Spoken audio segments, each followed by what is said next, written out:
morning and welcome to the Q3 2024 Medical Properties Trust Earnings Conference Call. All participants will be in listen-only mode. Should you need assistance, please signal a conference specialist by pressing the star key followed by 0. After today's presentation, there will be an opportunity to ask questions. To ask a question, you may press star then 1 on your telephone keypad. To withdraw your question, please press star then 2. Please note this event is a 60-minute presentation and is being recorded. I would now like to turn the call to Charles Lambert, Senior Vice President. Please go ahead. Good morning, and welcome to the Medical Properties Trust conference call to discuss our third quarter 2024 financial results. With me today are Edward K. Aldag, Jr., Chairman, President, and Chief Executive Officer of the company, Stephen Hamner, Executive Vice President and Chief Financial Officer, Kevin Hanna, Senior Vice President, Controller, and Chief Accounting Officer, Rosa Hooper, Senior Vice President of Operations and Secretary, and Jason Fry, Managing Director, Asset Management and Underwriting. Our press release was distributed this morning and furnished on Form 8-K with the Securities and Exchange Commission. If you did not receive a copy, it is available on our website at medicalpropertiestrust.com in the Investor Relations section. Additionally, we're hosting a live webcast of today's call, which you can access in that same section. During the course of this call, we will make projections and certain other statements that may be considered forward-looking statements within the meaning of the Private Securities Litigation Reform Act of 1995. These forward-looking statements are subject to known and unknown risks, uncertainties, and other factors that may cause our financial results and future events to differ materially from those expressed in or underlying such forward-looking statements. We refer you to the company's reports filed with the Securities and Exchange Commission for a discussion of the factors that could cause the company's actual results or future events to differ materially from those expressed in this call. The information being provided today is as of this date only, and except as required by federal securities laws, the company does not undertake a duty to update any such information. In addition, during the course of the conference call, we will describe certain non-GAAP financial measures which should be considered in addition to and not in lieu of comparable GAAP financial measures. Please note that in our press release, Medical Properties Trust has reconciled all non-GAAP financial measures to the most directly comparable GAAP measures in accordance with Reg G requirements. You can also refer to our website at medicalpropertiestrust.com for the most directly comparable financial measures and related reconciliations. I will now turn the call over to our Chief Executive Officer, Ed Aldag. Thank you, Charles, and thanks to all of you for joining us this morning on our third quarter 2024 earnings call. I'm pleased to be joined again today by Steve Hamner, Kevin Hanna, Rosa Hooper, and Jason Fry. Before you hear from the rest of the team, I'll spend a few minutes covering a few important recent strategic updates. The big news during the quarter was our global settlement with Steward and its creditors that enabled us to take back control of our real estate and sever our relationship with Steward. While there has been widespread media attention on Steward's bankruptcy process over the past few months, we believe these stories failed to note the significant steps that MPT has taken throughout the process to avoid hospital closures, protect jobs, and ensure continuity of patient care. When Steward was unable to complete transactions with buyers for its operations around the country, our team worked around the clock for weeks to identify a diverse set of qualified operators to take over facilities in 5 markets. We are confident these 5 operators are better positioned to serve their respective communities in Arizona, Florida, Louisiana, Ohio, and Texas.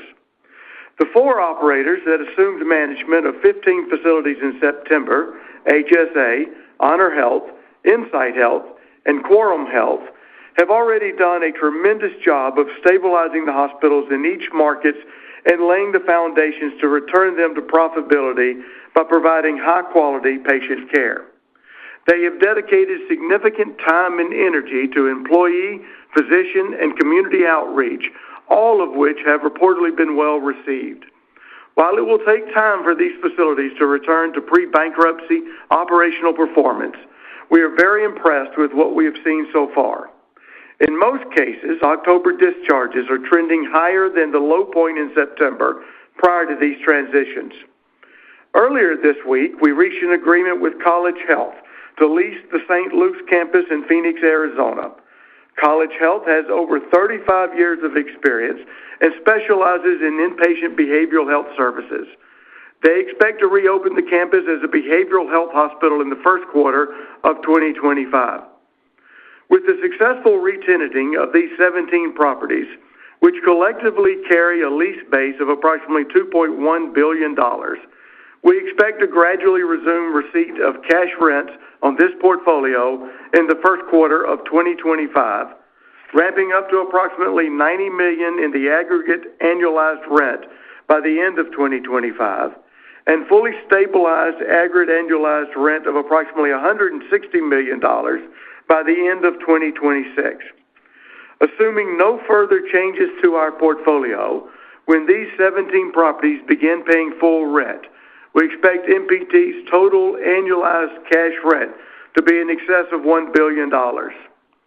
We are also actively engaged in discussions regarding the 4 other properties with an aggregate lease base of approximately $170 million, as well as our development projects in Texarkana, Texas, and Norwood, Massachusetts. With respect to Norwood, we remain in discussions with the state regarding critical licensing decisions. Before moving on from Stewart, it's worth zooming out for a moment to evaluate our real estate portfolio. Beginning in 2016, MPT spent roughly $5.3 billion on real estate that was leased or mortgaged to Stewart.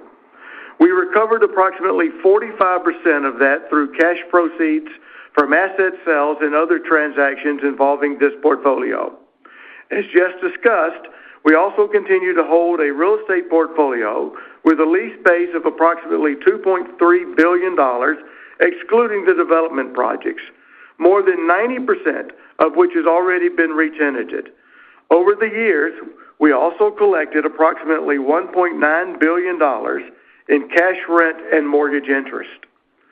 During the third quarter, we continue to advance our strategy of generating additional liquidity to accelerate debt paydown and enhance financial flexibility. We sold 18 freestanding emergency departments, as well as a general acute care hospital in Arizona and Colorado, for approximately $246 million. In October, we sustained this momentum by closing the sale of 2 additional small freestanding EDs in Texas for approximately $5 million, as well as the sale of Watsonville Community Hospital in California for approximately $40 million. Watsonville is a great story of community perseverance and our business model working as intended. Watsonville was forced into bankruptcy primarily because it was unable to access COVID funding similar to most of the other hospitals in 2020. At the time, MPT was virtually the only party willing to step in and provide the funds necessary to ensure the hospital could remain open.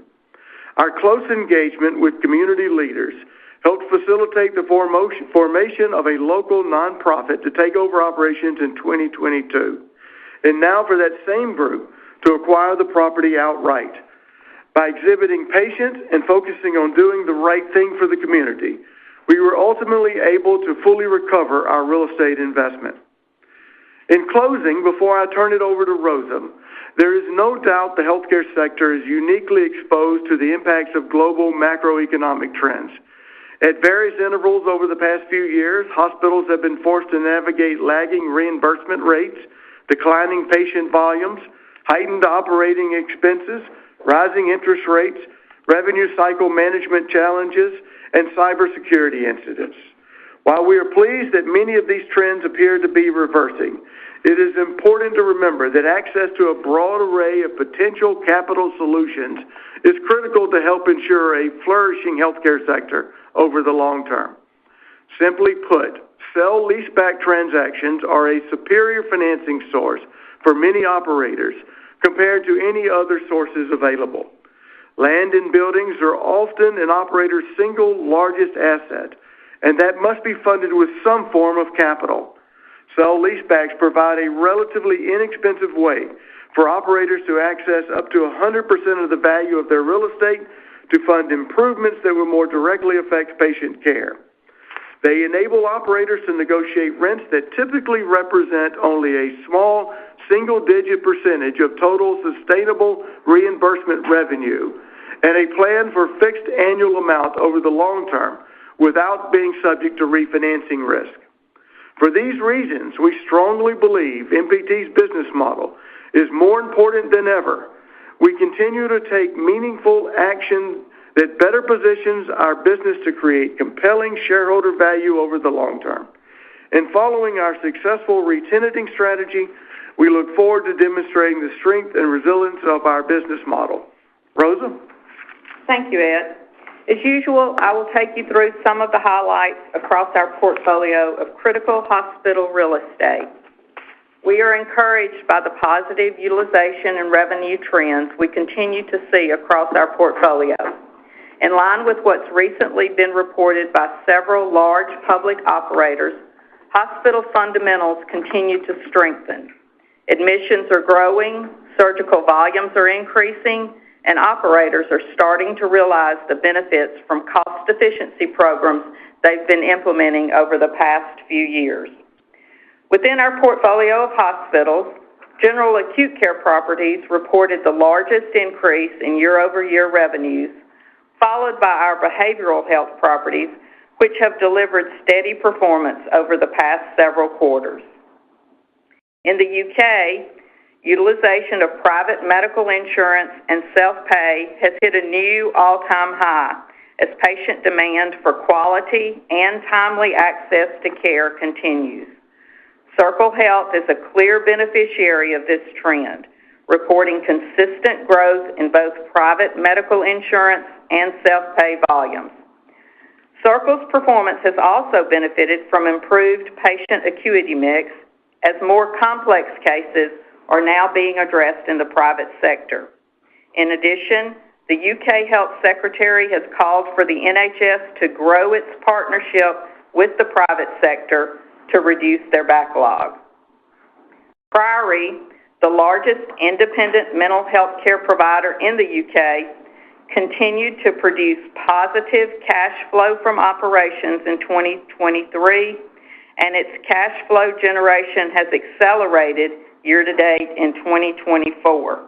In fact, revenue and EBITDA are meaningfully outperforming prior year. Last quarter, we mentioned their focus on a comprehensive strategy for improving quality and optimizing occupancy mix. Continued focus on this strategy has increased acuity, driving reimbursement rates higher while promoting a more efficient utilization of external labor, resulting in bolstered financial performance, including improved coverages for the portfolio. Notably, the change in government in the UK has created some uncertainties around referrals into the behavioral health market, and Priory is anticipating lower occupancy levels.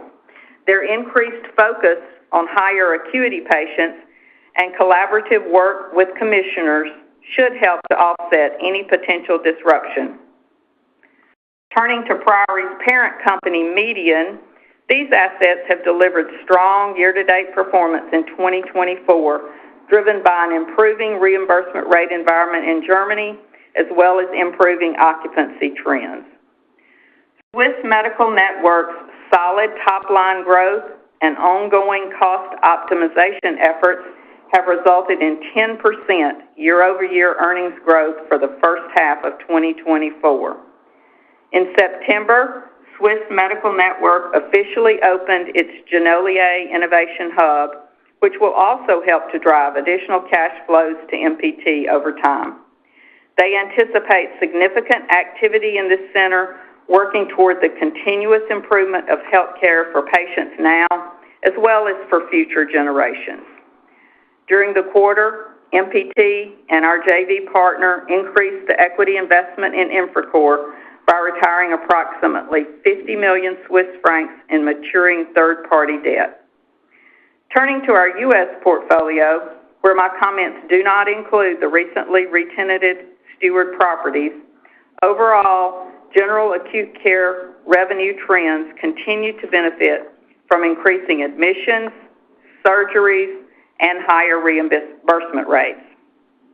And in our behavioral portfolio, we continue to see steadily increasing volumes as well as reduced reliance on contract labor.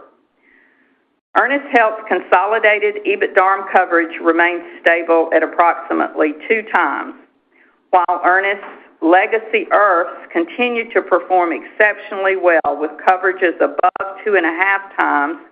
Their newer IRFs are continuing to ramp up with improved volumes quarter over quarter. In order to counteract the declines in LTAC reimbursement nationally, Ernest recently converted a portion of their Provo LTAC beds to an inpatient rehabilitation unit. Given the success of this unit, Ernest is actively exploring options to implement this model in other markets. LifePoint Health has produced strong top-line revenue growth and accelerating profitability driven by the highest quarterly admissions seen in over 3 years. LifePoint's self-funded expansion of Conemaugh Memorial Medical Center in Johnstown, Pennsylvania, has driven significantly higher volumes while labor costs have continued to moderate. We believe this will continue to drive EBITDARM improvements looking ahead. At LifePoint Behavioral, consistent year-over-year admissions growth coupled with disciplined labor cost management led to another quarter of improved operating performance. And Scion Health's trailing 12-month EBITDARM coverage is up slightly year over year as improved performance at its acute facilities is offsetting LTAC declines. Finally, Prospect's California facilities continue to report growth driven by admissions and surgeries, which have each increased 3% year over year.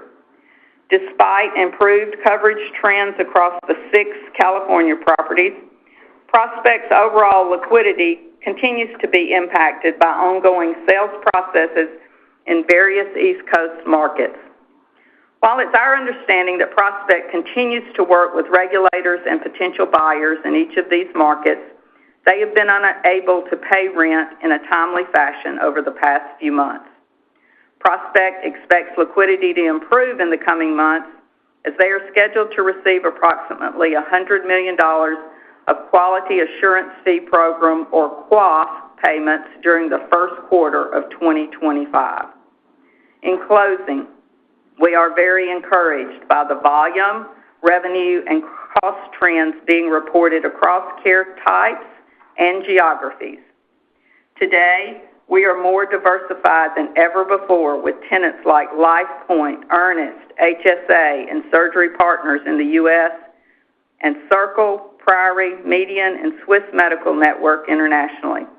The growth of these operators over the past 5 years has helped to largely offset the dilutive revenue impact of Steward's financial distress and asset sales.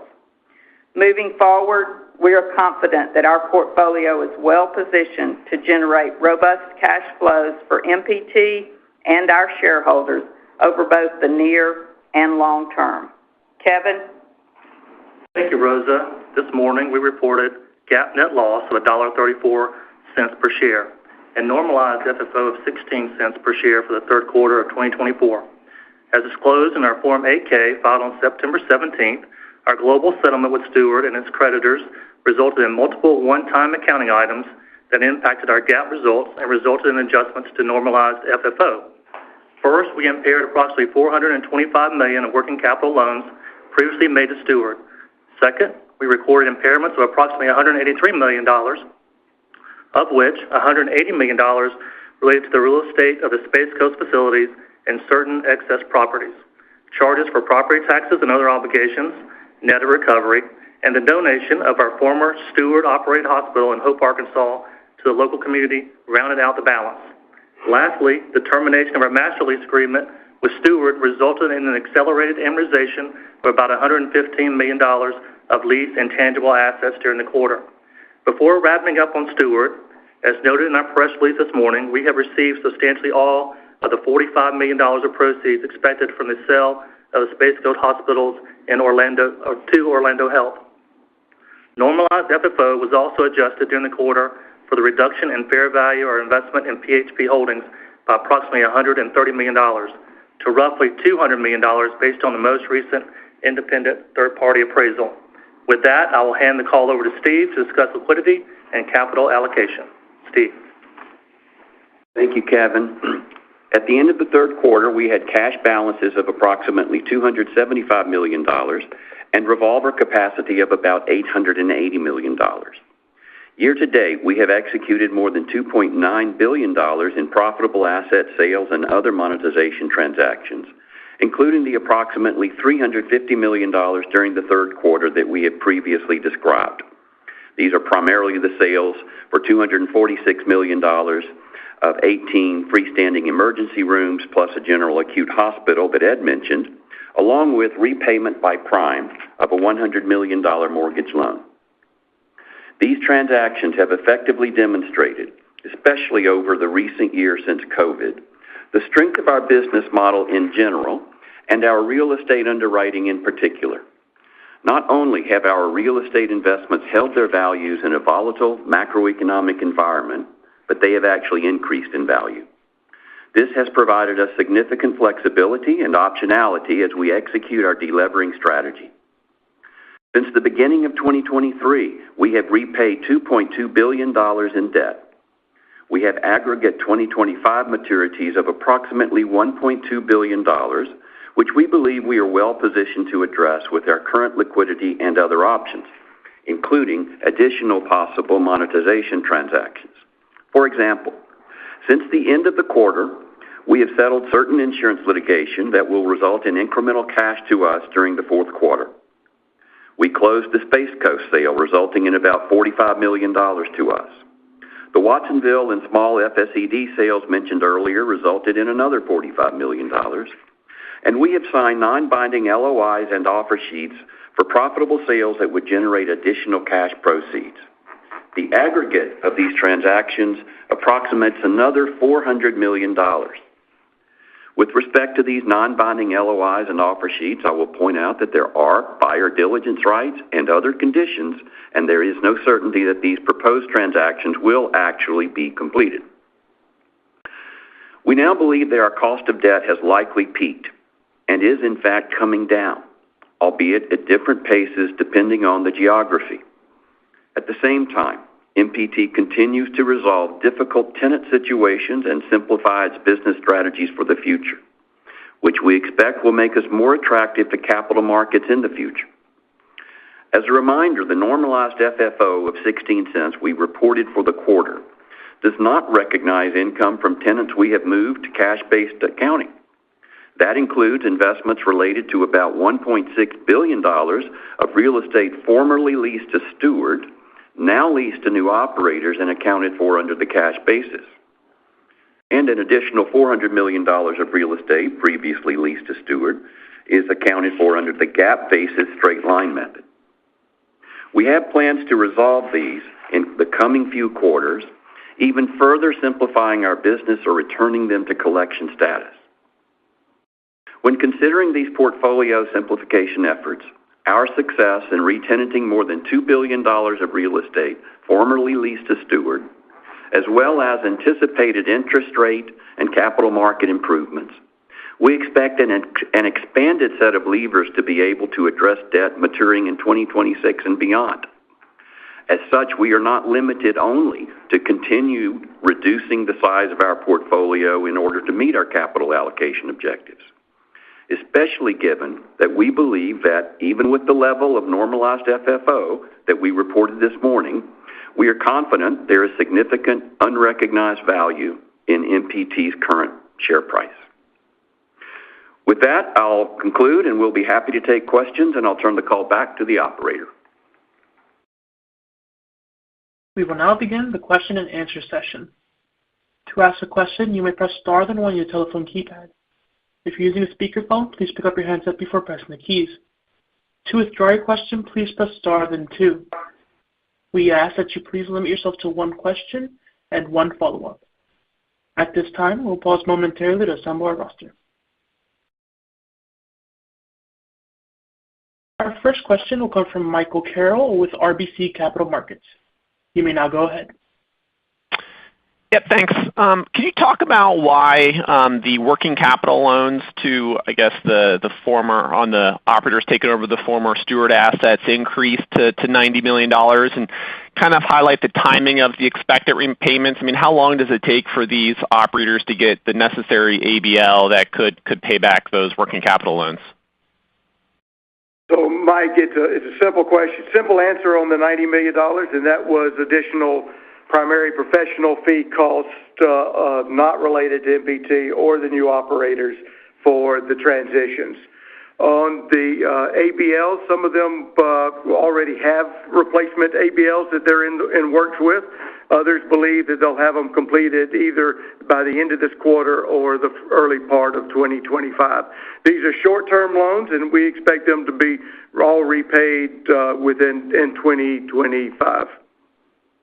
Okay, great. And then can you provide an update on the PHP sale? I mean, Ed, I believe last call you kind of highlighted that the final bids for this asset was due in August.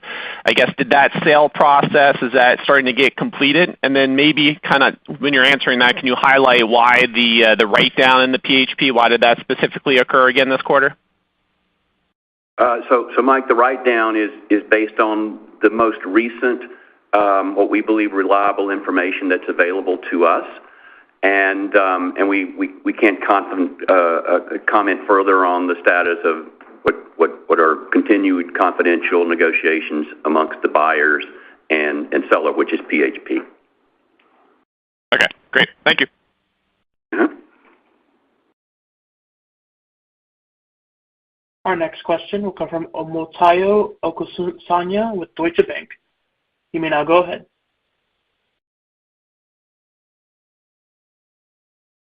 Hi, yes. Good morning, everyone. Could you please, for the assets that have not, the Steward assets that have not yet been transitioned, that you guys are now operating, could you just give us a sense of the earnings impact of those assets in third quarter, and how we should kind of think about that going forward until you can also transition those assets? Well, Tayo, these aren't operational facilities. These include the Youngstown, Ohio facility, which has been closed for years, the San Antonio facility, which was closed, I believe, last year. It also includes Sharon, Pennsylvania, which is operational, but is not operational by us. It's still being operated by Steward. And then it also includes a facility in Miami, was when Steward still owned it. It had been rehabbed and was getting ready to open, and it's still closed at this particular time. So it shouldn't have any additional impact negative on MPT. Okay, that's helpful. All right, that's about it for me. Thank you.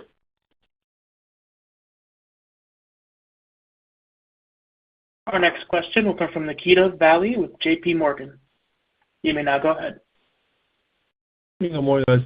A couple of modeling questions. Where do you think you could issue new secured and unsecured debt today? At what cost? Yeah, so we're not contemplating that right now. As I mentioned a few minutes ago, we're hopeful, I think with good reason, that the yields on the outstanding notes are coming in. I think that's a result of two things. One, improving macroeconomic conditions in capital markets, and then obviously as we resolve Steward, and our hope and anticipation is that Prospect follows shortly on that with resolution, that the market spreads will also come in. But again, right now we're not even out testing that market. Mm-hmm. What about the early thoughts on 25 term loan maturity? You think you'll extend it or pay it off with sales? We think we have options on that. That's a good question. As we laid out, our liquidity allows us a lot of optionality, whether that gets extended, partially extended, paid. We have liquidity now, and with anticipated transactions that I walked through a few minutes ago, we think that gives us the optionality that I mentioned. This concludes our question and answer session. I would like to turn the conference back over to Ed Aldag for any closing remarks. Thank you, Anthony, and thank you all for listening in today. And as always, if you have any questions later on, please give Drew or Tim a call.